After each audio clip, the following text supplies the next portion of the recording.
Support for this NPR podcast and the following message come from UCSF Medical Center. UCSF Medical Center is ranked the #1 hospital in California by U.S. News & World Report. UCSF Health, redefining possible. Hey, I'm Kelly McEvers, and Embedded is back. President Donald Trump has no record of public service, but he does have a record in business and on TV. In our latest round of stories, we introduce you to the people who were there as he built an empire and a name. Listen on the NPR One app or wherever you get your podcasts. Please be advised that during this program, there may be some words that are profane and not suitable for children. Also, please note that we talk about Puerto Rico, La Isla del Encanto, my homeland, a lot during this program. And we don't mention Hurricane Irma or Hurricane Maria at all because this episode was recorded prior to that devastation. So my prayers, my positive energy are with the people of my island, and I appreciate everyone out there who's been supporting the efforts for relief. Now, to our show. Here we go.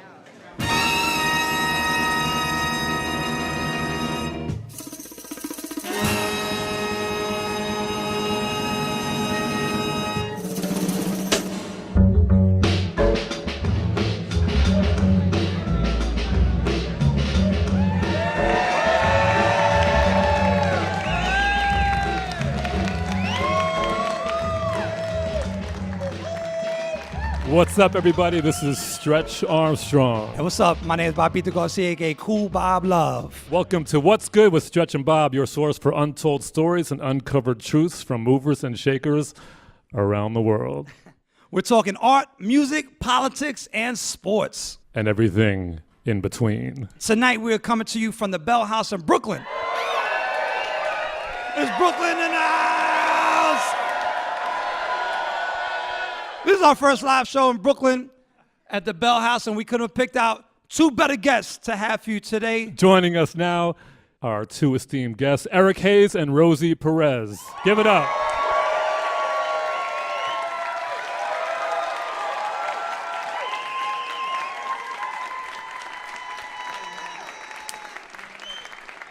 He is an iconic artist and graphic designer responsible for some truly massively important designs and logos, especially in hip-hop. If you look around your house, you'll see records on the Cold Chillin' and Tommy Boy label, for example. Those are Eric's. And logos for the Beastie Boys and for LL Cool J, as well as collaborations with Nike and G-Shock. And the list just goes on and on and on. We're also joined by Eric Hayes' wife, none other than Rosie Perez, an actress,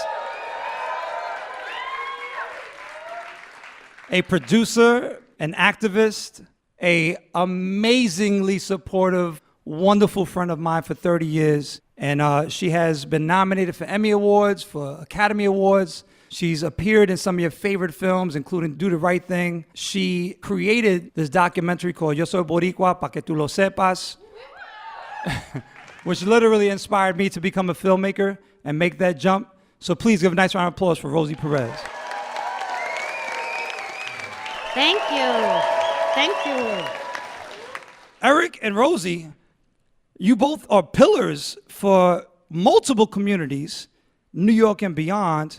Now, of course, good people find good people, but I'm intrigued because I know both of y'all for mad long separately, but didn't know that either of you knew each other, or maybe you didn't know each other for all those years. So how did the two of you meet? Well, that's an interesting story. Who wants to tackle that first?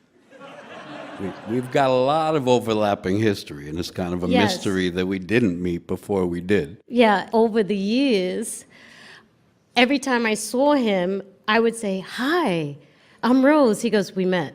And I said, "Oh my God, I'm so sorry." And that happened about 8 times. And then one time we were at Jose Parla's opening. Get out. And he was a guest on our podcast. Oh, yeah. So I saw him standing in the gallery, and I said to myself, literally, I went, "Oh my God, he would make a good husband." And I walked over to him and I said, "Hi, I'm Rose." He goes, "You do this all the time."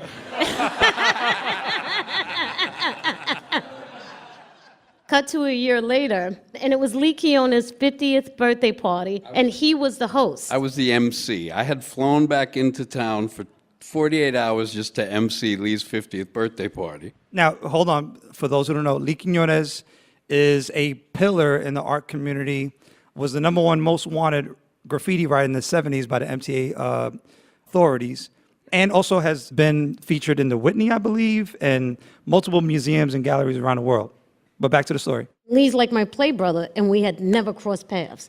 So he's on the mic. So I'm on the mic. I'm hosting. Rosie comes up. She's a guest speaker. And I just remember saying, thanks, Rosie. You're a hard act to follow. Who's next? And he says, how you doing, Rose? I said, oh, it's nice to meet you. And he laughed. He goes, dude, every time. I said, really? And he said, yeah, the last time we met, but I'm single now. And I said, really? Really? So later that day, Lee was driving me home, and I said, that friend of yours, you should give him my email, because maybe he could come and, speak to the kids at my charity. He goes, you like him? I go, no, I'm being very professional. And he did. He emailed me. He said, let's go to lunch, and we've been together ever since.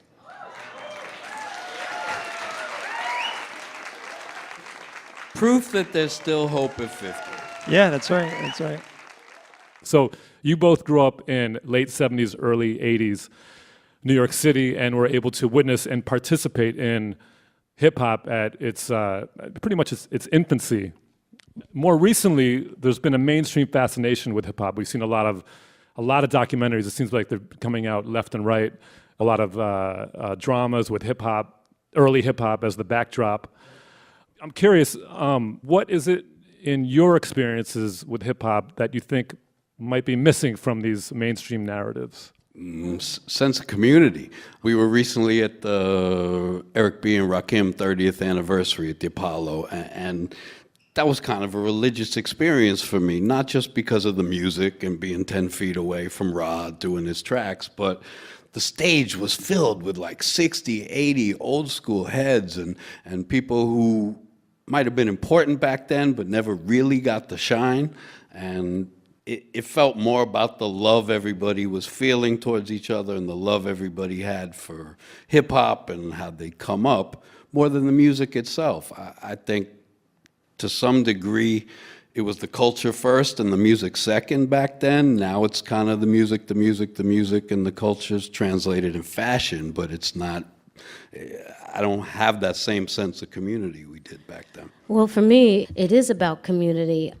And I think that is lost. And what really bothers me about the narrative of hip hop is that it's just all about African Americans and that it was an African American culture. It wasn't. It was urban culture. It was about New York City. We were the leftovers of Vietnam. We were the leftovers of the Nixon era. And it was kids who were creating a movement, and that's what hip hop to me is about. That's what graffiti is about. It's not black, it's not white, it's not Latin, it's not that. It's about people, it's about community, and it's about the inner city vibe of New York. That's what it is to me. So, Haze, you were amongst a tight-knit generation of graffiti artists that came up in the 70s. But we read in an interview in Freshness magazine that before you got into graffiti, you actually had a foot in the fine art world, and you shared an anecdote about how your father took you to Elaine de Kooning's studio. What drew you to art at such a young age in the first place? Well, it's interesting because I am sort of connecting those dots now later in life in a much bigger way to what inspired me before graffiti defined who I was. And my father and parents were pretty progressive, Upper West Side back in the day. And he had a best friend who had collected a crazy pop art collection in the 60s. And the story goes that my father did a favor for someone who had become a famous poet who was one of the Columbia Five, if I'm getting my number right there.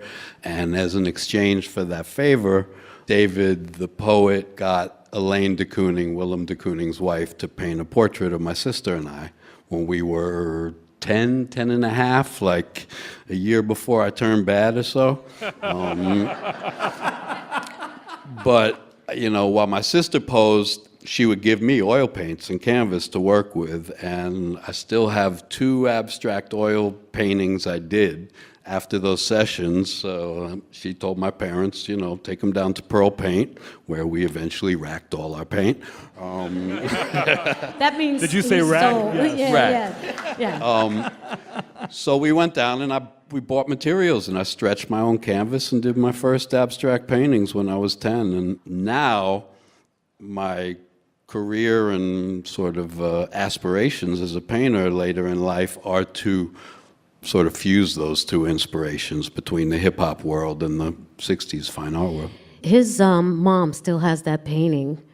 And the best thing that I love about it, my husband looks so bored.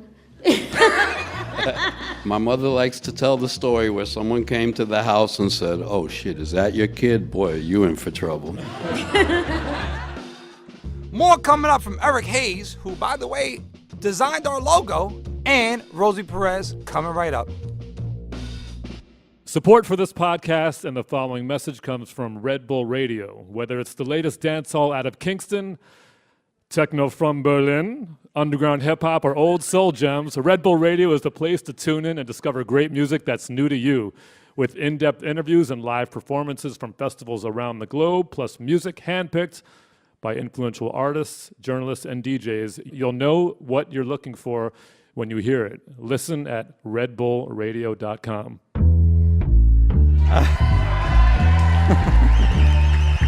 So,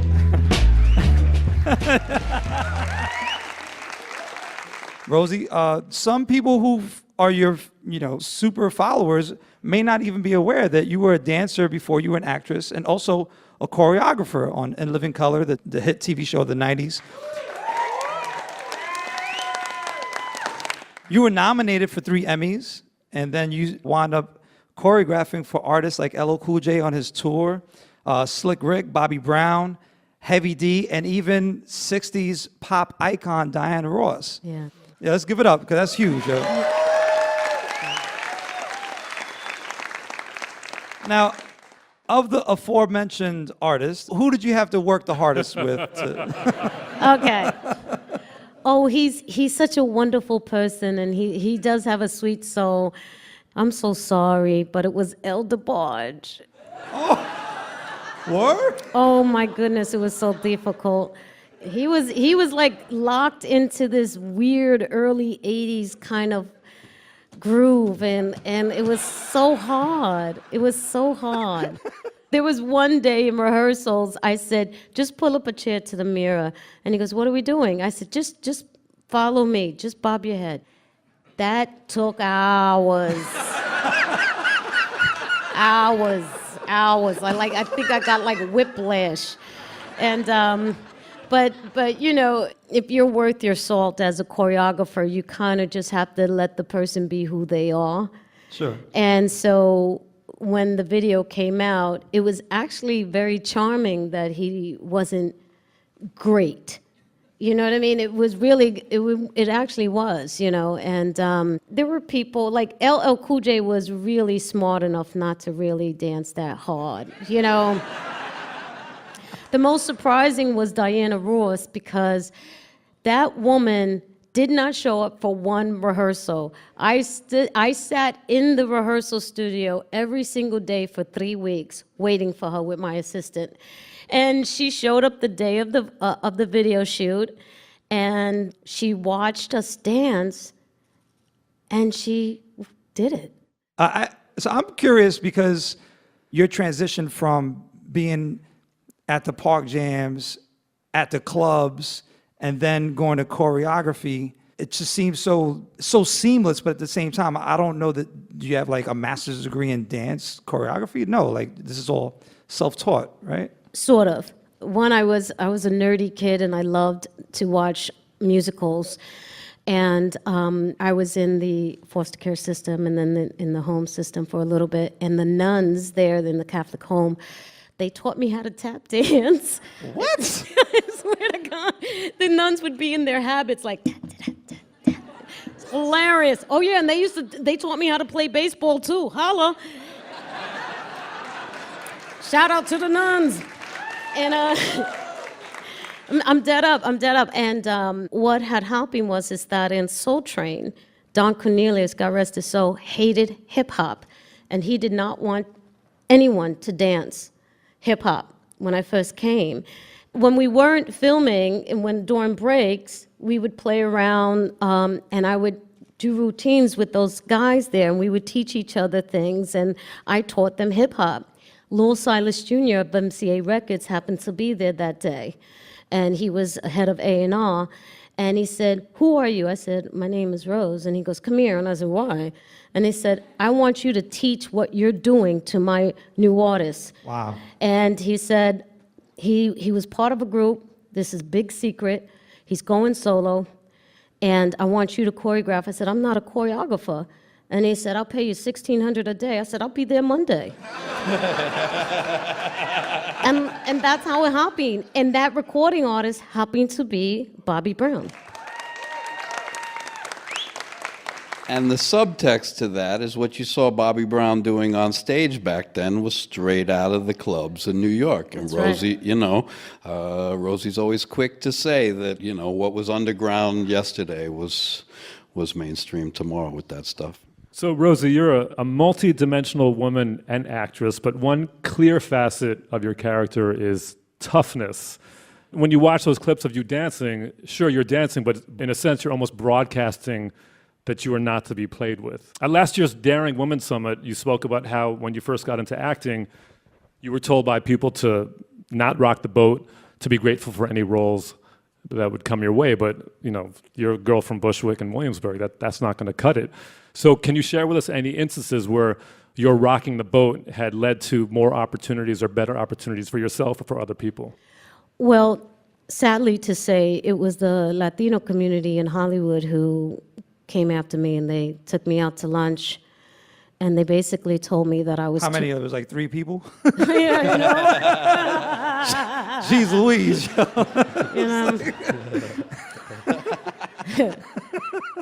And Take a table for 2. Latino Hollywood, 1 p.m. but I remember they said to me, you could cut off the accent, you could stop that now. And I go, what? What are you talking about? And they said, and you don't have to be so loud. We've been making our mark here in Hollywood for very long, and we've been moving away from negative stereotypes, and we need you to do the same. I said, yo, ha, ha, ha, ha, ha. Tell him, Rosie. Are you trying to insinuate that I'm a negative stereotype? Honey, there are more people like me than there are of you. And I said, and so what I'm doing is I'm bringing the realness, and if you can't deal with it, then that's your issue. And I said, and if we keep whitewashing who we are, they're never going to accept us. And I said, so I'm sorry. And the woman said, we've been fighting. I said, I understand you've been fighting. And with all due respect, because of your fight, you have an audacious person in front of you. My audacity is a result of your fight. And now we could be who we are. I said, we can have loud Latinos, we can have quiet Latinos, we can have pretty, ugly, white, black, brown. We can have it all, And it was really difficult. And I don't say that triumphantly because it really hurt my soul. I remember going home and just crying my eyes out. And I had an agent who actually told me if I dyed my hair blonde and got a nose job, I could pass. And then she said, I said, pass for what? And she goes, well, I said, no, I know. Do you have the nerve to actually say it to me? And she goes, oh, come on. I said, you know what? You're fired. And I walked out.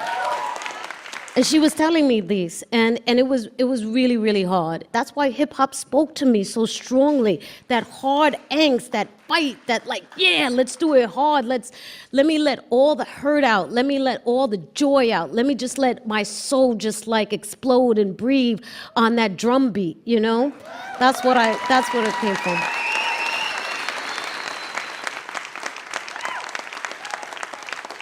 That was beautiful, really. Thank you. So we've established that you're from the Upper West Side, you're from Bushwick and Williamsburg, 2 neighborhoods that have transformed drastically. What's it like to see such change in your homes? I moved to Rosie's neighborhood when we got married, and that used to be a real quiet neighborhood. Now, in the last 5 years, we're completely overrun by gentrification. Something back to what Rosie was saying in terms of sort of standing up for yourself. I actually found myself in a large battle with DOT over transportation issues in our neighborhood because the change is coming so hard and so fast and looks to be designed by college graduates on paper, not people who live in New York. This is kind of a jump.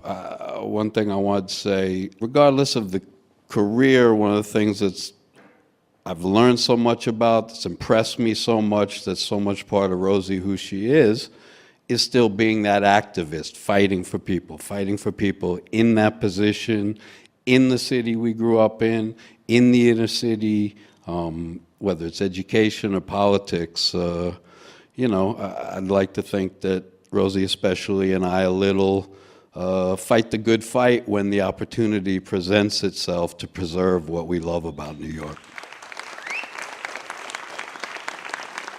Rosie, for 25 years, you've been on the board of Urban Arts, a nonprofit dedicated to providing opportunities for youth to be involved in the arts. You've also been a major voice and advocate in the fight against HIV/AIDS. What draws you to your work as an activist, especially working within these communities? I don't know, when I see something that's wrong, something inside of me just flares up. And I just want to be on the right side of right and fight for that. And I don't know any other way. It's like there's this conviction in my heart that happens, and my husband sees it all the time. Where I just watch the television if I see something happening, and I was like, what is that orange man doing? Has her activism rubbed off on you at all? 100%. It blows my mind to find out that this delinquent immigrant kid from the Upper West Side is shaking hands with the president in the White House. It's Obama, not the current one. Just to be clear. True that. One of the most compelling things that you have fought for is beyond your advocacy for youth, arts, and for improvement of conditions for people with HIV. And with the film that you created, Yo Soy Boricua Pa Que Tu Lo Sepas, which premiered on the IFC channel. In your film, you didn't just go into the layer of your family, but you went into the sterilization of women in Puerto Rico back in the 70s and 80s. You went into the bombing in Vieques, and then you even went to the point in the early 2000s of evangelizing and even getting arrested so that the U.S. Navy could stop the bombing in the island of Vieques. You didn't have to do any of that. What's driving all that? I don't know. Hearing the stories of the island, being a New Yorican, and my aunt being so proud, God rest her soul, of being a Boricua, and my father as well, and it always bothered me that we were disrespected by not being included in the history books, and the sterilization of Puerto Rican women, and on and on and on.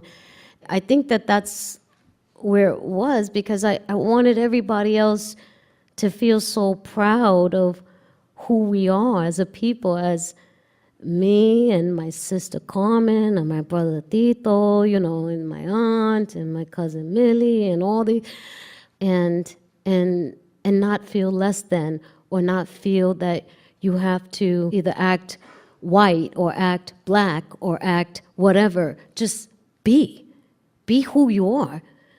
Find out who your ancestors are and where your roots come from, and stand strong in that. Why can't you just celebrate that? Don't try to be anything else. Just be what God made you, and don't feel ashamed of it. Eric, what issues do you care most about? Traffic.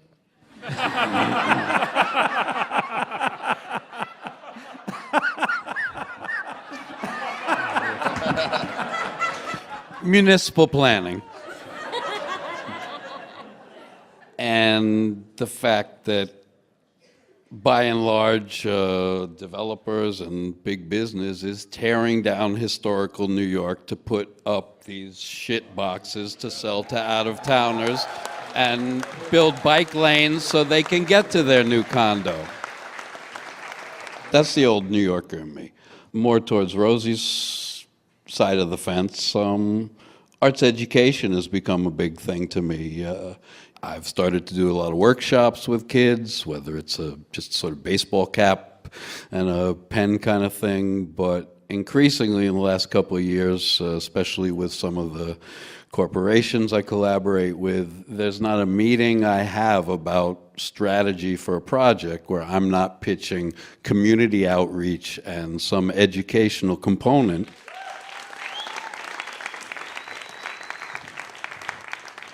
All right, so some of our tried and true podcast followers, their favorite portion of the episode, the Impression session. Oh my God. So, Rosie and Eric, have you been listening to our podcast? Yeah. Yeah. It's perfect for sitting in traffic. Well, what Stretch and I are going to do is we're going to each play you a song. Just listen to how the music makes you feel. You can do Barry White voice right now. Hey, Stretch. Hey, baby.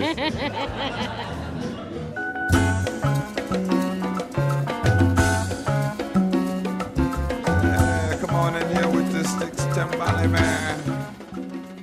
That is New York City by Gil Scott-Heron and Brian Jackson from the It's Your World LP. You know what that song made me think of? When I first went into the city by myself, that Saturday Night Fever moment, crossing the bridge, and just wandering around, half scared and half fascinated, and also disappointed because back then New York City wasn't all that pretty, but the energy was electric. See, it kind of reminded me of the old bodegas up on Columbus Avenue with the old men playing dominoes with the cheap little speaker above the door, and you went in, bought your RC Cola, see if you won 5 cents in the bottle RC cap. You know what time it is. So, Haze, you lived in Los Angeles for over a decade, and then you came back to New York and sort of rekindled your fine art career. This song kind of made me think of your time in LA when we got cool, and then transitioning back. Can you share a little bit about that? Yeah, I did a 12-year bid in LA. Simple sort of breakdown is that I was turning 30, hip hop was coming of age, and I kind of had this sense that, hey, wait a minute, I'm a New Yorker who works in a New York style, from a New York culture, dealing with what was then primarily a New York medium of hip hop, and I wanted to be part of its expansion around the world. Well, I picked that song because you two are quintessential New Yorkers. It's like the perfect song that could have been played at the wedding, right? It's like, This is like the two of them. Well, I say I traveled the world, came back to New York, and married the original Brooklyn girl. Amazing. Applauso, applauso, applauso. All right. I'm going to play a tune for the two of you, and I hope you enjoy it. Look what you've done. Should come with a disclaimer so that no one ever falls for what you got. She'll never fall again. She won't. He should come with a disclaimer. They've been on an elevator and who could. That song was Louis Vega, featuring an incredible vocalist by the name of Monique Bingham, and the title is Elevator Going Up. Now, the reason why I played that song for the two of you is, well, first of all, people know you, Rosie, for your hip-hop and your choreography, but they may not know that you're like a tried and true house head. Yes, I am. Like tried and true. Yeah. But what I was curious about was, Haze, as many events we've been at together, I mean, you did artwork for Nike, you've done artwork for Swatch, collabs, I mean, we've traveled the world. I've never seen you dance. I know my lane. Have you seen me dance? I've seen you dance. You've seen me? Oh, wow. You gotta. Yeah. I'm good at nodding my head occasionally. So what happens in the household when one of you is playing music that the other may not be so inspired by? Oh, that We have 3 floors. yeah.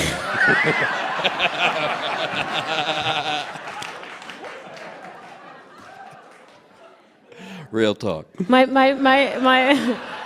My favorite is I'll hear a song.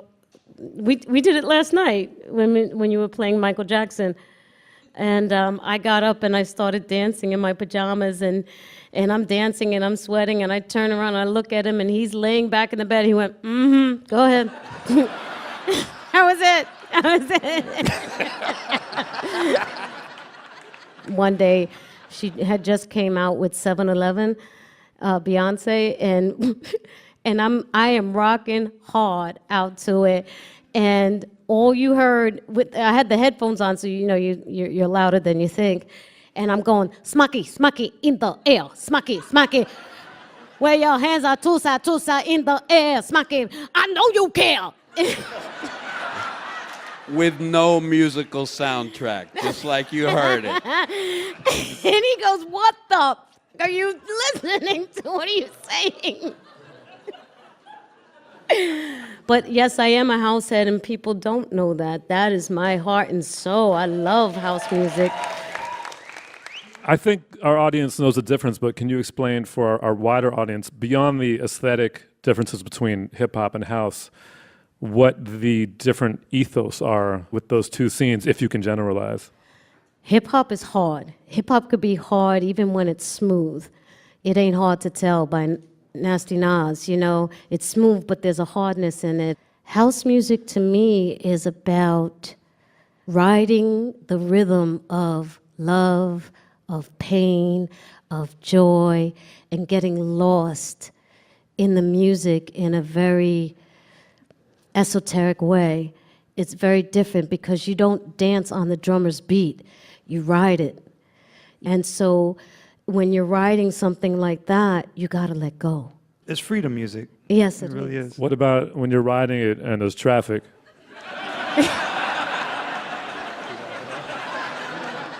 Let's give a round of applause for Rosie Perez and Eric Haze.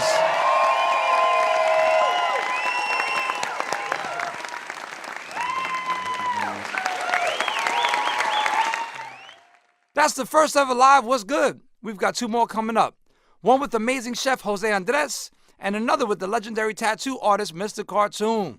This episode was produced by Sammy Yanigan, Maria Paz Gutierrez, and Micaela Rodriguez, plus edited by Nigeri Eaton and Steve Nelson. Special thanks to everyone that helped with the live show, especially Jessica Goldstein and Allie Prescott. Executive producer is Abby O'Neill, and our VP of programming is Anya Grumman.